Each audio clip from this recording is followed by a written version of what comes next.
Sa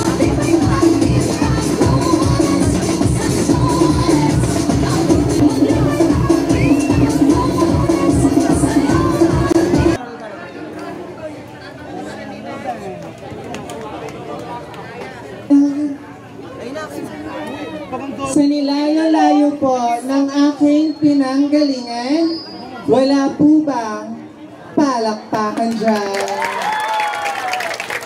Wala rin po bang hilawan dyan? Marami pong salamat. Celebrating the 126 years of an annual Independence Day here our country, I am very proud to wear this modern Filipiniana costume, which is significant to give the pride and honor to our Philippine national costume. With a glamorous and spectacular evening to each and everyone, or should I say, magandang gabi po sa inyong lahat. A girl standing before you is a fresh and indeed innocent, just only 21 years old this summer, and I am very proud and humble because I am your recently queen. It's showtime, Miss Q&A Season 3, Queen of the Multibex, first runner-up.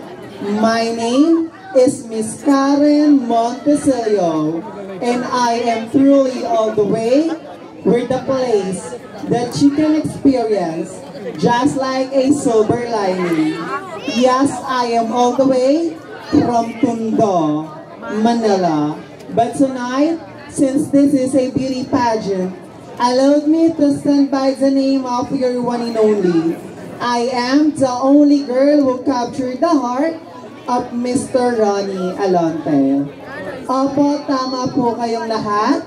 Ako po si Amy, at minsan si Baby, sa Pira-Pirasong Paraiso. Bakit hindi nyo po sabay-sabay subukang palakpakan at hiyaway ang nag-iisang kawangis ni Binibining Loisa Andalio. And I always believe, si Biz Amar Amor, if you want to be loved, learn how to love. And if you want to be respected, learn how to respect.